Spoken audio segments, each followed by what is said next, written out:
The south of Italy, 9th century BC. Considered by the ancients to be a paradise on earth, southern Italy was the theater for an event that was destined to change the history of Western civilization. It all began here, at the Delphi Sanctuary in Greece. In a cave at the foot of Mount Parnassus, a group of citizens arrived from the island of Euboea, off the coast of Athens. They had left their homeland in search of more fertile lands to colonize. But why come here? What did they hope to find at Delphi? Was it a blessing from the god, Apollo? Apollo had both positive and negative sides, a strange, difficult, and sometimes dangerous god. But they needed his help. They were about to brave an uncharted and stormy sea that they hoped led to the Promised Land, which, for the Greeks of 2,000 years ago, was called Italy.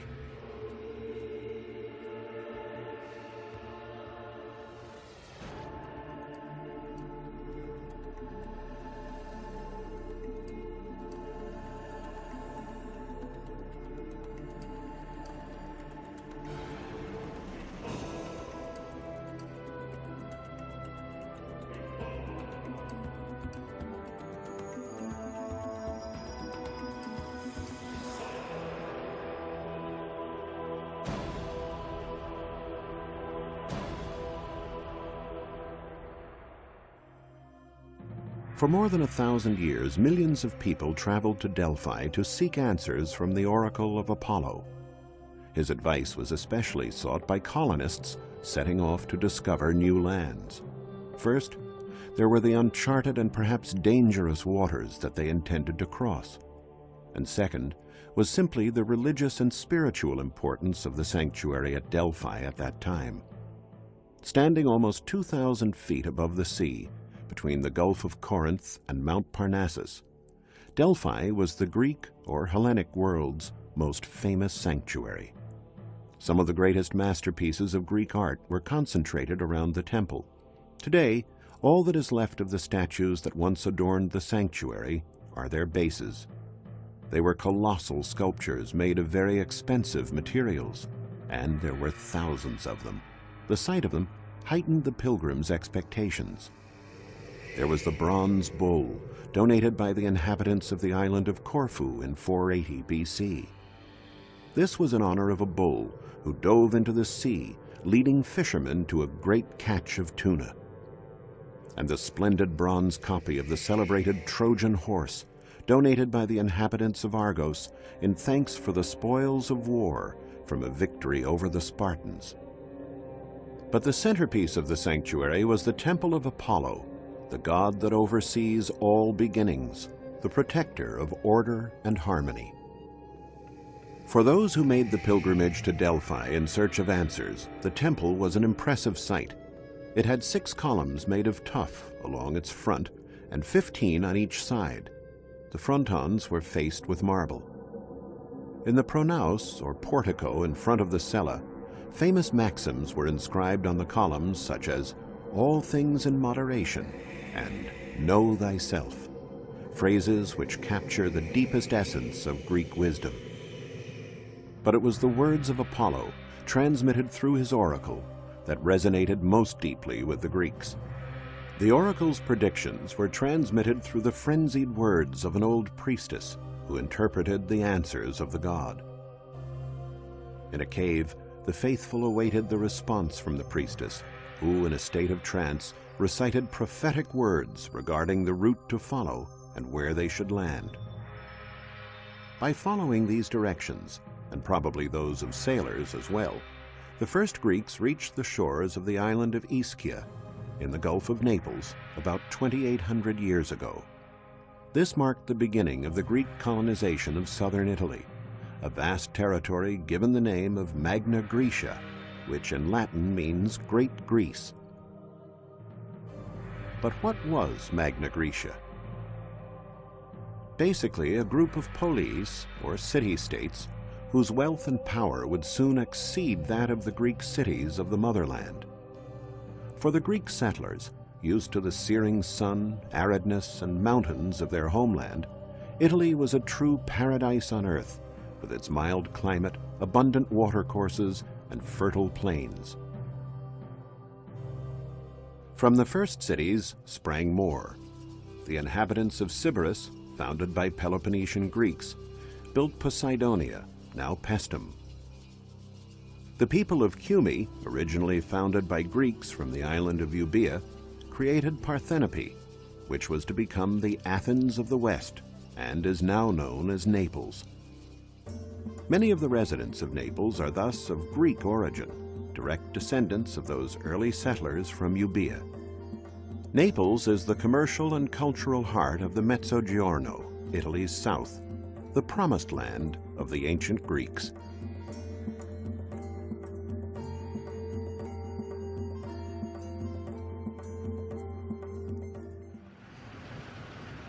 Excavations for the new subway line through the center of Naples have turned out to be a window on the city's past. Work in such sites as Piazza Municipio has uncovered not only the old Aragonese walls, but also provided a chance to view a much deeper cross-section of the city's historical layers. Archaeologists from the Naples Monuments and Fine Arts Service have found numerous objects of Greek origin, such as the small fragment of an Attica vase dating back to the 4th century BC, decorated with the figure of an owl.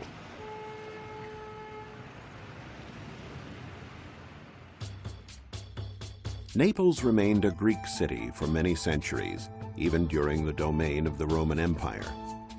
The Romans were fascinated by Greek culture, and for them Naples represented Greece, only 120 miles from their home, an open door to the allure and refinement of the Orient. Along the hills of Posillipo, a name taken from the Greek Posilipon, meaning the place where one's troubles end and rest can be found, the wealthy Romans built dozens of beautiful villas. Wanting to blend in, the Romans were happy to exchange their togas for the Greek pallium, to converse in Greek, listen to Greek music, and commission copies of Greek works of art. But Naples was not just a tourist attraction, a sort of amusement park for the Romans. The city was a capital of culture in its own right, where one could be born, live, and die in the manner of the Greeks, as Virgil liked to say. And it was here in Naples that the great author of epics wrote the Aeneid.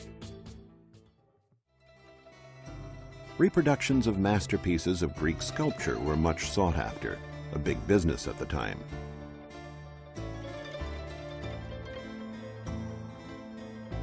Thousands of masterpieces from the Parthenopean school flooded the world, a veritable legacy of Greek art. The rich Romans paid, and paid quite well, to have imitations of famous works of art grace their villas and gardens.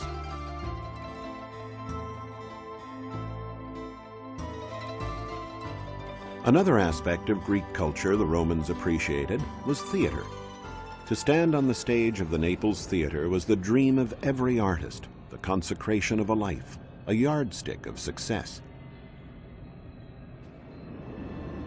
The ruins of the Naples Theater have been found buried under later constructions.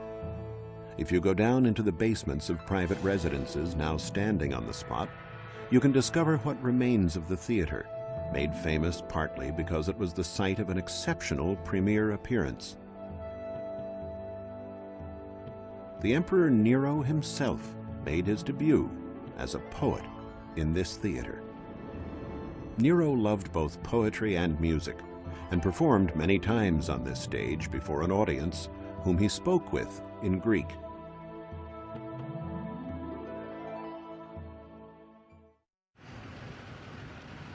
Not far from the theater is a section of Naples named for the Virgins.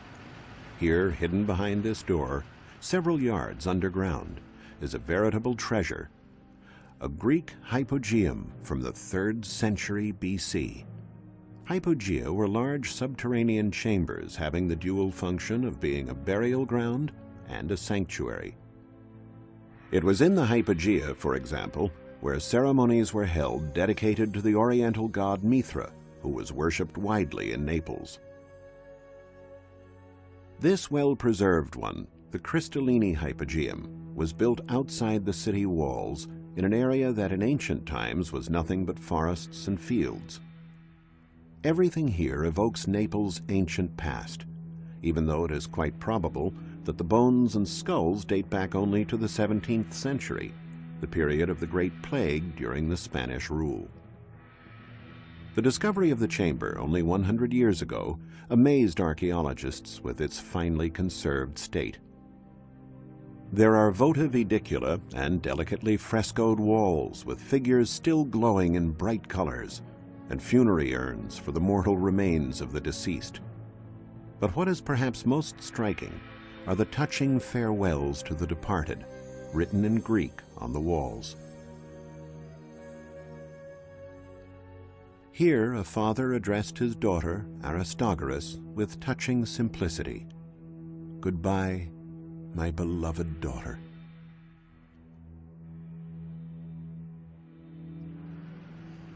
In the central part of the city is the spacious Agora. This plaza was the center of the social life of the city and the site of its market. It is incredible, but shops like these under the arcades have been here for over 2,000 years.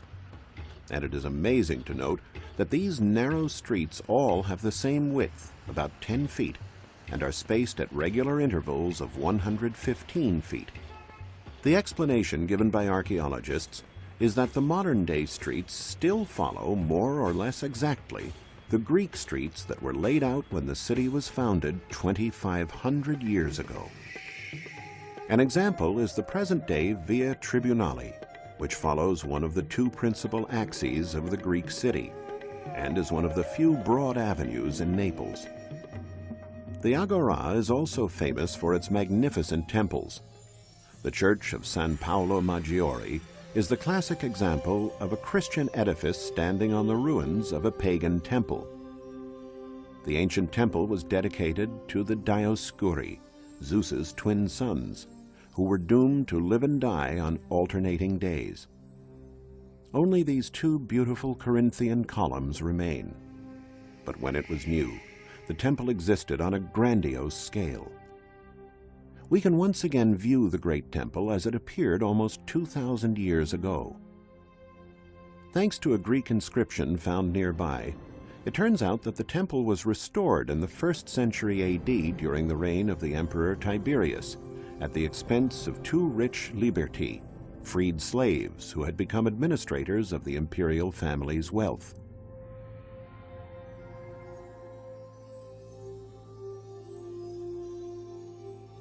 Through recent studies that established the ancient route of the perimeter walls, archaeologists now have a view of the entire ancient city of Naples. The city is of modest size, but completely encircled by a mighty defensive system of walls and turrets, fortifications that stood up to Hannibal and his elephants during the Second Punic War. Yes, even Hannibal paid a visit to Naples.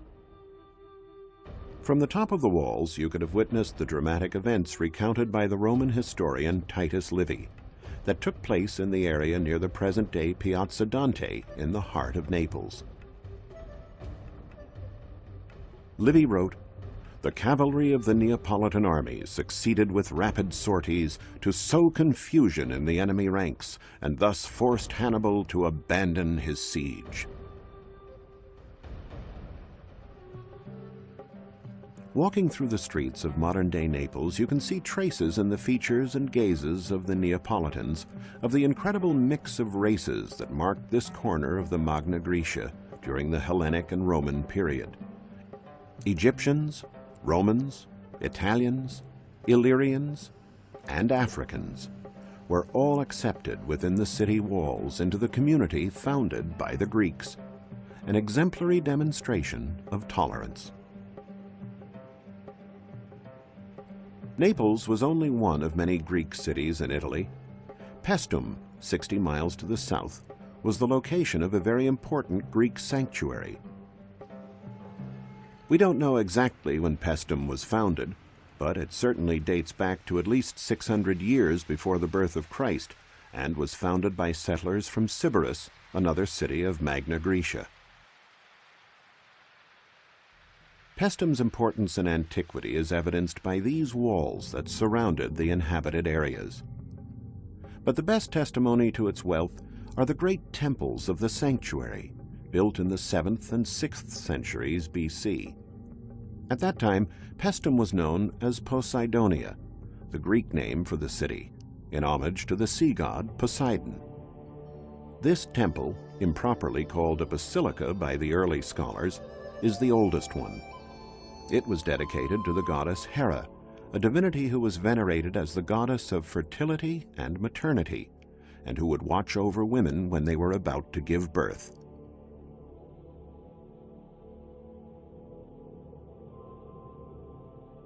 The temple has 50 well-preserved columns that taper towards the top.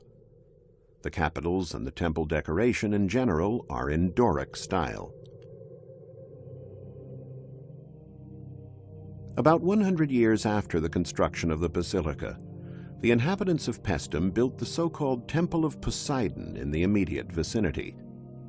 Actually, we do not know to whom the temple was dedicated, but it is one of the best preserved of Magna Graecia. It had symmetrical fronts, with 6 columns along each shorter side and 14 columns along each longer one. The complex of the 2 temples comprised the sacred area. At the time, the sight of the 2 stone giants shining in the sunlight must have been a view of rare beauty.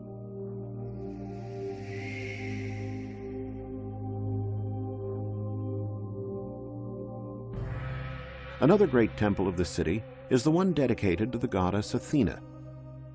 This temple is quite original to the expert's eye, since its external columns were Doric, while the columns and capitals around the cella, currently displayed in the Museum of Paestum, were Ionic. For modern scholars, this is the first known case of 2 different architectonic orders used in the same building. During medieval times, the temple was converted into a Christian church, as demonstrated by the tombs found inside. In the Forum lies the so-called Italic Temple, or Capitolium, the first temple built by the Romans after the year 273 BC, when Poseidonia came under their domain and took the name of Paestum. This temple was rather exotic, starting with its high base, a lot different than those of the Greek temples. It was dedicated to the triad of divinities honored on the Capitoline Hill in Rome: Jupiter, Juno, and Minerva. At the turn of the 1st and 2nd centuries AD, the temple occupied a part of the stairways of a pre-existing structure, the area of the Comitium, where the city assembly met in the open air. The area was packed with monuments, and in the distance was the great bulk of the amphitheater.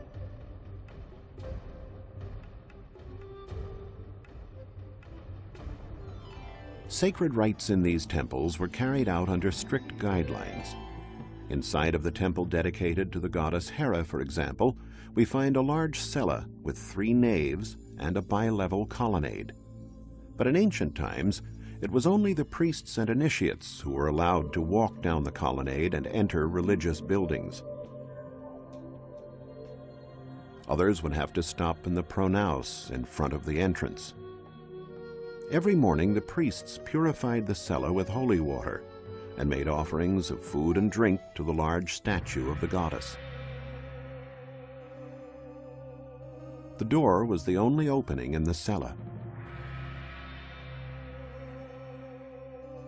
The wooden ceiling and the imposing statue of the goddess must have filled the hearts of the priests with an indescribably mystical sensation.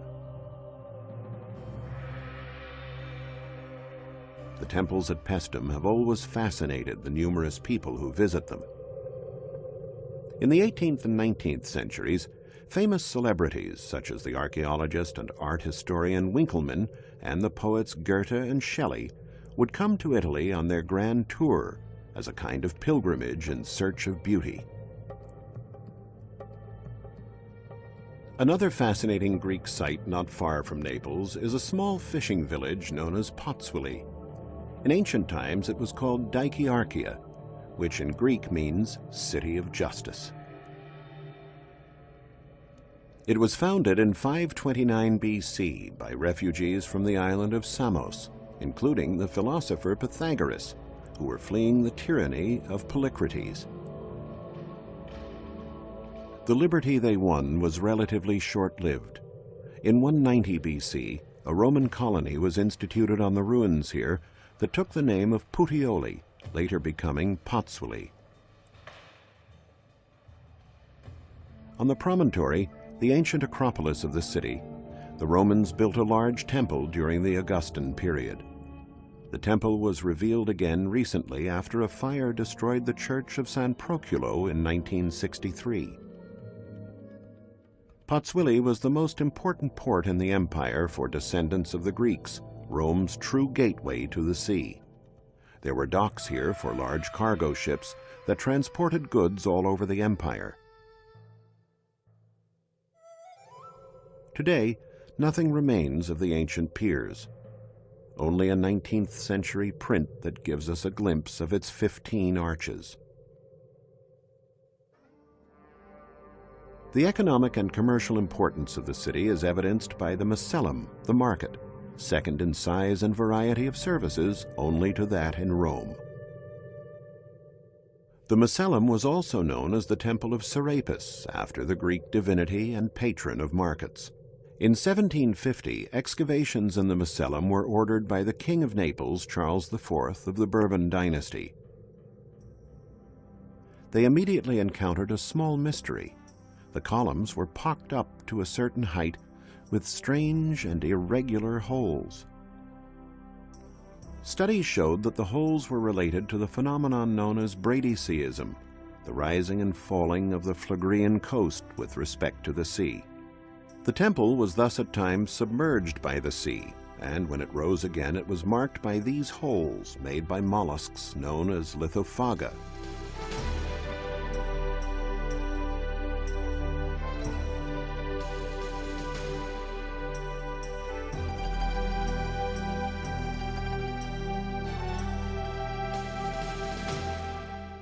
The Macellum comprised a large rectangular portico, measuring 190 by 245 feet and enclosing the shops. It was an impressive and bustling marketplace. At the center of the internal courtyard, there was a round building, the Tholos, decorated with marble sculptures and statues. The market was a riot of Mediterranean colors, a meeting place for many different peoples and languages, from Egyptian and Phoenician to Greek and Latin. On display were exotic products, spices, perfumes, ointments, Greek and Egyptian antiques, and naturally, a wide variety of products from the sea. In 1700, in the large apse behind the Tholos, archaeologists found a statue of Serapis, after whom the entire complex was named.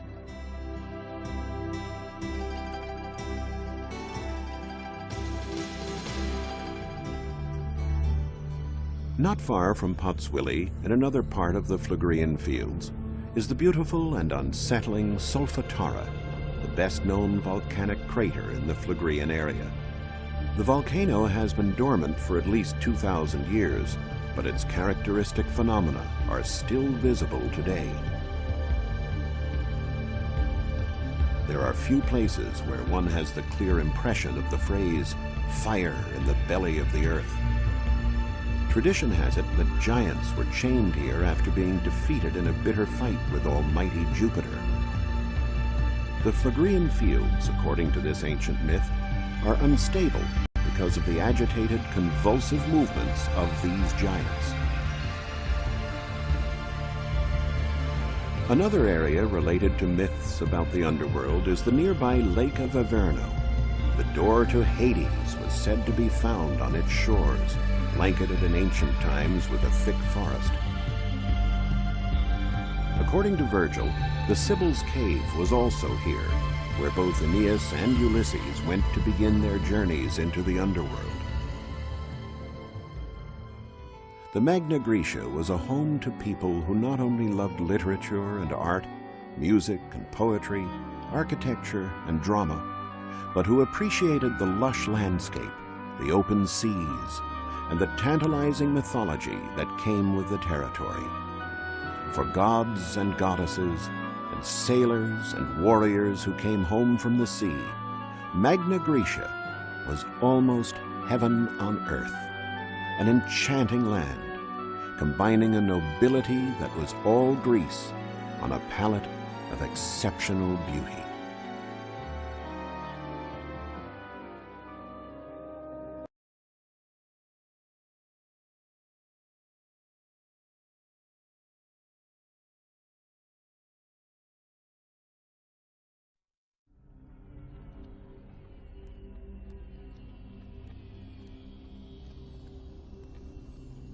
The Mediterranean Sea, 4th century BC.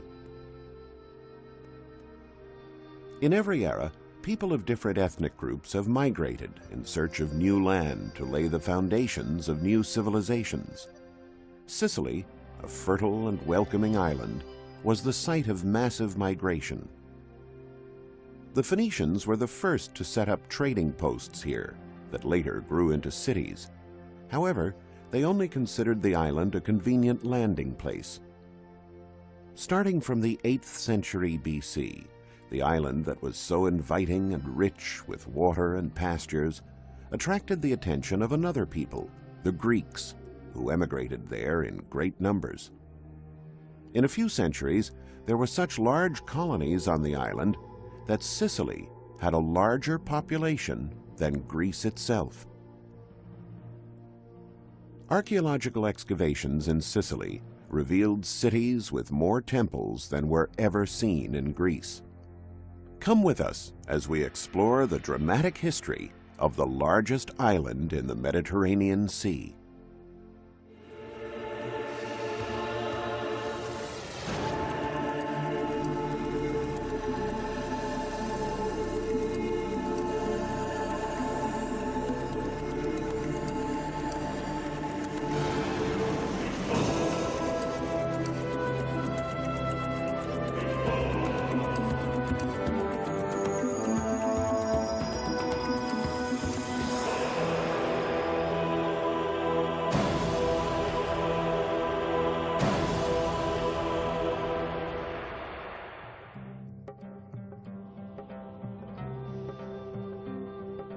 Greek historian Herodotus wrote that Greece had a faithful friend in poverty. It's a strange thing to say about a land that was considered glorious, proud, undefeatable, elegant, and cultured. Yet, that's how things were. Many Greeks earned their livelihood through trade, others with fine crafts. But the dry, stony, barren, and infertile Greek soil produced very little. From the 8th century BC, the Greeks started emigrating, mostly to the west, toward Italy and Sicily, a very fertile land, and in an ideal position for trade, since it was in the middle of the Mediterranean sea lanes. While excavating on Sicily, archaeologists realized that around the middle of the 4th century BC, many cities expanded into new quarters, often far from the coast. They found numerous buildings in the interior of the countryside. What was the cause of this population explosion and shift in locations? By consulting ancient historical texts, especially those written by Plutarch, scholars came across a very important event. In 339 BC, the Greek colonies on Sicily defeated the Phoenician colonies in the west in a memorable war at Himera. They thereby laid the foundations of their supremacy on the island and beseeched their homeland for strong men to thoroughly colonize Sicily. One of the puzzles that has long been debated among archaeologists is the nature of the first Greek colonies on Sicily.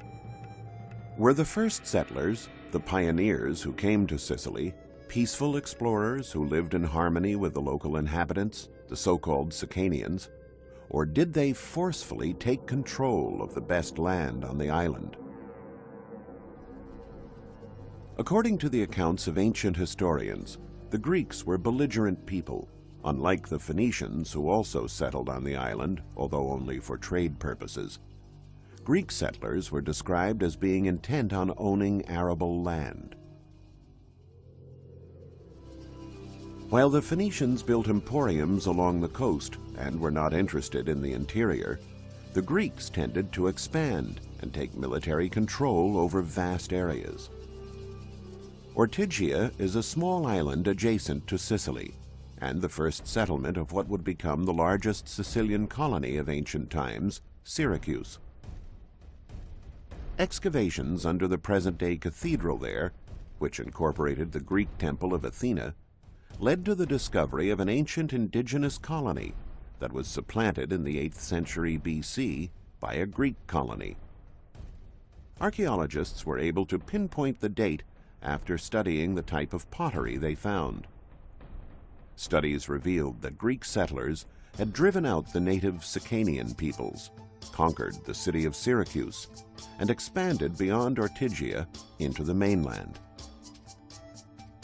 The building boom the Greeks initiated may be found to this day in the still existing quarries that the Greeks later used to lock up prisoners of war. But people weren't constantly at war on Sicily. There were long, peaceful periods during which Greek settlers exchanged products and compared their artwork with Phoenician settlers and the Sicanians, thereby keeping the island humming with prolific cultural exchange. Syracuse, in the 4th century BC, was an enormous city with mighty fortresses and numerous monuments that were elegantly decorated. Among the most famous pieces is a Gorgon mask and the Venus Landolina.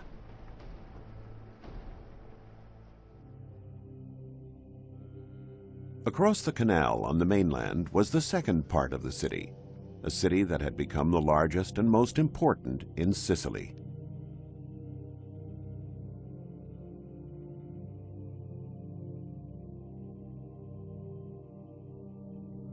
Excavating here, in what is presumed to be the more recent quarters of the city, archaeologists came across a theater. Strange inscriptions engraved in stone appeared at various points. Translators soon realized that all those graffiti had something in common. They were names of gods and famous kings. But what was the relationship between them? Systematic excavation of the theater and reliefs revealed a strange symmetry between the points in which the inscriptions were found, which led them to unravel the mystery. The names had been engraved to distinguish the theater's various sections and seating arrangements.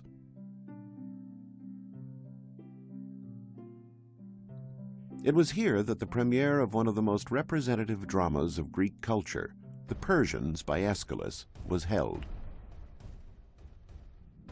The play is about the great victory of the Greek city-states, united for once, over the militarily strong Persians, whom the Greeks defined as barbaric and lacking culture.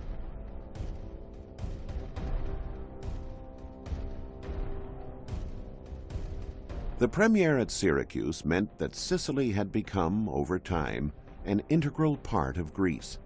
After all, Aeschylus, like Archimedes, was a Siciliot, a Sicilian Greek, and spent most of his life at this theater.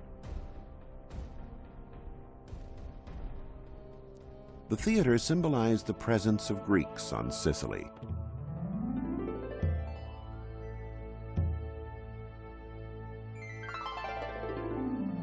The Phoenicians were primarily devoted to trade and spent little time on literature, and the Romans, who arrived later, preferred the oval-shaped amphitheater where they could watch gladiators in action. Perhaps the world's highest concentration of ancient Greek theaters is on Sicily, where culture was associated with wealth. This one, at Tindari, opens toward the sky and gives us a sense of how the Greeks attempted to create dramatic visual impact to intensify the pathos of their tragedies. One of the most spectacular Greek theaters on Sicily is undoubtedly the one at Taormina, dug into a promontory overhanging the sea. This one at Catania, at the foot of Mount Etna on the east coast of Sicily, is like a gem perfectly inserted into the city landscape.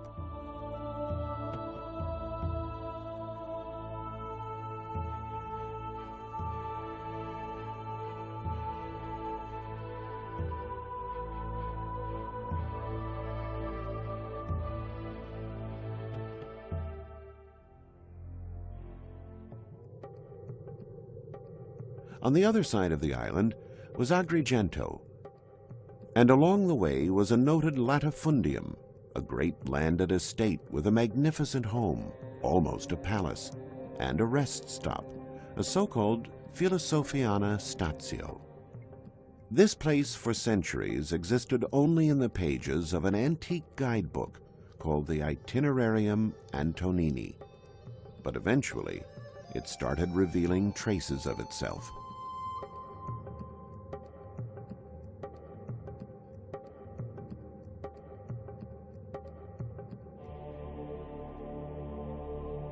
In the 50s, archaeologists systematically began excavating the ruins 40 miles from Catania in the vicinity of Piazza Armerina.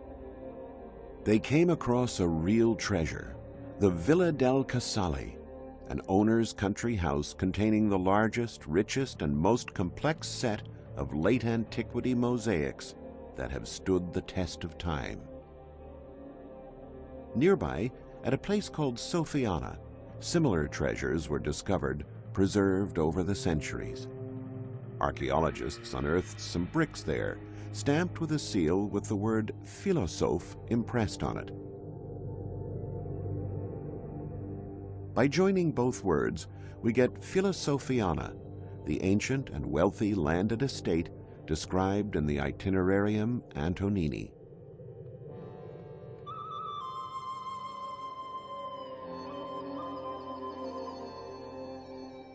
This luxury and this concentration of mosaics, along with the Villa del Casale itself, was typical of the Romans, however, and not the Greeks. The Romans arrived on Sicily after the Greeks, so these finds actually date from the late antiquity period of the 4th century AD. Filosofiana, the estate's name, perhaps originated from the owner's interest in philosophy. Or he could have been an aristocrat involved in the circus business or gladiator contests. Perhaps he was a great merchant who traded in exotic animals. One of the largest and most famous mosaics found here is the so-called Great Hunt. The mosaic runs along a corridor measuring an amazing 216 by 16 feet. The same shapes appear in the xystus, the covered floor of the gymnasium.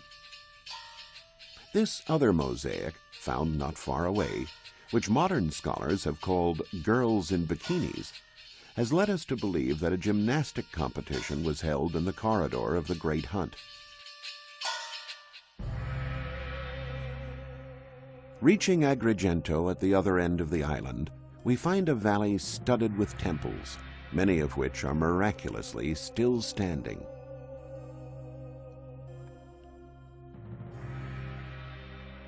This one, the Temple of Castor and Pollux, the Dioscuri, was rebuilt with original material. Imagine, dozens of temples in a single valley. This great archaeological legacy was not the result of a discovery. It has always been there. Such a concentration of majestic public works has left scholars truly perplexed and not a little mystified. Archaeologists realize that the most important temples, like this one called the Temple of Concordia, or this imposing one, the Temple of Zeus Olympus, decorated with telemones, gigantic figures used as pillars over 23 feet high, were erected only a few years apart, around the middle of the 5th century BC.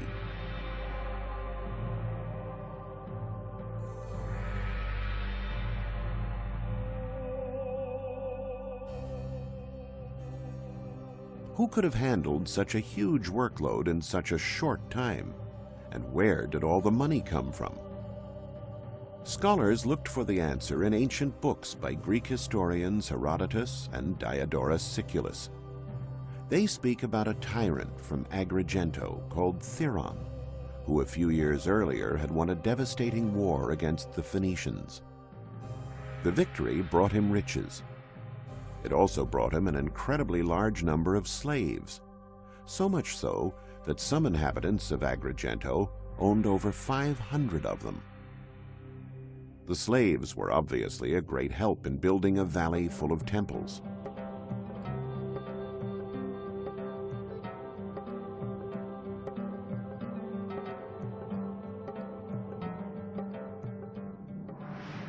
This is what the Temple of Concordia would have looked like with its original colors in the 4th century BC. In fact, it was incorrectly believed that all Greek temples were white. The Temple of Concordia is a typical temple of the classical period, with 6 columns on the short sides and 13 on the long sides, surmounted by clean-shaped Doric capitals. Its base, made up of 4 steps, was designed to overcome the rises and drops in the rocky terrain. The poet Pindar said that Agrigento was the most beautiful city of mortals, and certainly the temples were its Doric glories.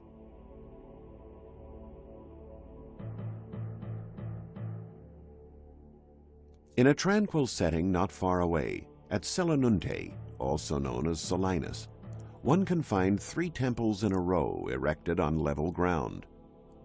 They are ancient and majestic, and identified simply by letters of the alphabet, E, F, and G. Very little is known about them. The ruins of the most imposing one, Temple G, have given archaeologists a real mystery to unravel. The columns, ruined at the base, are partly smooth and partly fluted.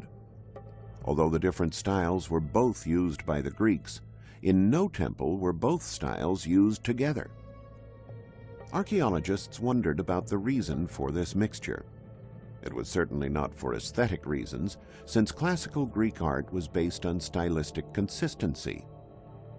They compared the design with building techniques used in those times. We know that columns were assembled in blocks, the so-called drums, one on top of the other, until they reached the capital, and only then fluted. Therefore, the column of Temple G may have been unfinished. But why was it never finished? Scholars found the answer in some diplomatic treaties between the Greeks and Phoenicians.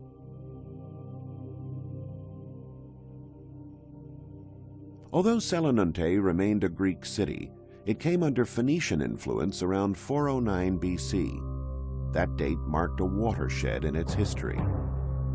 In order to conquer Selinunte, the Phoenicians attacked it with overwhelming force and destroyed many of its monuments.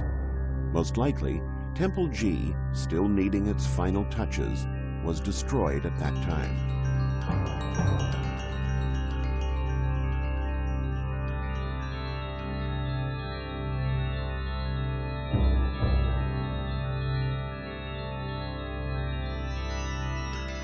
When the temples were standing in their full glory, however, they were a grand sight. Temple G was perfectly aligned with Temple E. The sacred complex that included a 3rd temple called Temple F was erected on the city's eastern hill. Temple G was the largest of the 3 and measured 370 feet on the long sides and 177 feet on the short sides. Although this temple was built in the distant past, in the 6th century BC, it was one of the most regal of the Greek world and soared to nearly 100 feet in height. The size of Temple G, the city's pride, can be inferred by its columns, which themselves are almost 56 feet high. Their abacus, the square part of the capital that rests on the architrave, extended for an amazing 172 square feet. The majestic Temple G demonstrates the importance of the city of Selinunte, founded as a colony of another city called Megara Hyblia. However, Selinunte was developed more because of its two seaports. The wealth of the city encouraged a certain degree of sophistication in its architecture. This temple is truly one of a kind. You realize it when you enter the nave. The space inside, the heart of the temple, is strangely uncovered. Archaeologists wondered whether this temple had some function other than religious. Its grand size and importance seemed to suggest it. After studying an inscription found there, they figured out that it may have contained the treasury of Selinunte, like the main temples of other Sicilian cities.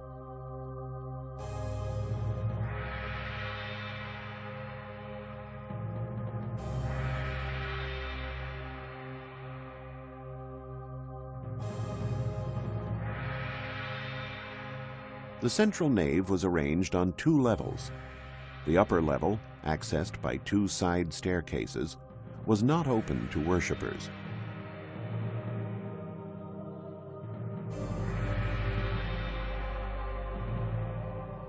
Besides aesthetics, it had a more practical function. It was used for the routine upkeep of this high structure, particularly the colossal wooden trusses that supported the roof.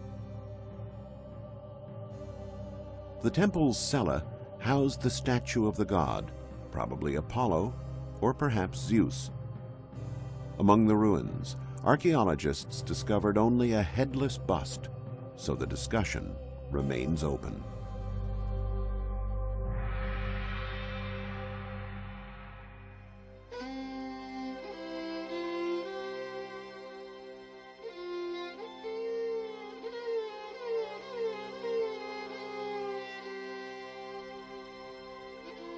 The Acropolis, the highest part of the city, was where the well-preserved Temple C was located.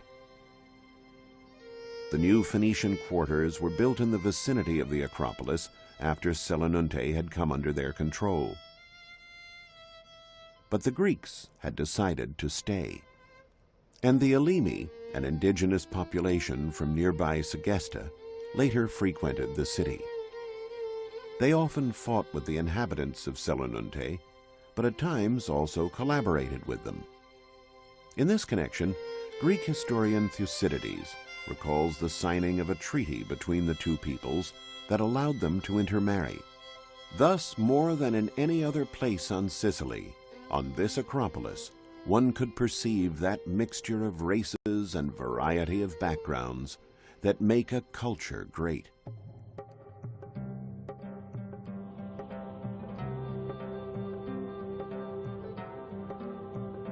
Sicily. Its trade, riches, and elegant buildings made it the beating heart of Magna Graecia. Sicily, bridging continents and civilizations. A fertile and colorful land where long after Homer's time, the Greeks still believed the cattle of the sun gods roamed the hills. Sicily, a land coveted by many, yet ultimately controlled only by beneficent nature. Sicily, the jewel of the exotic ancient Mediterranean.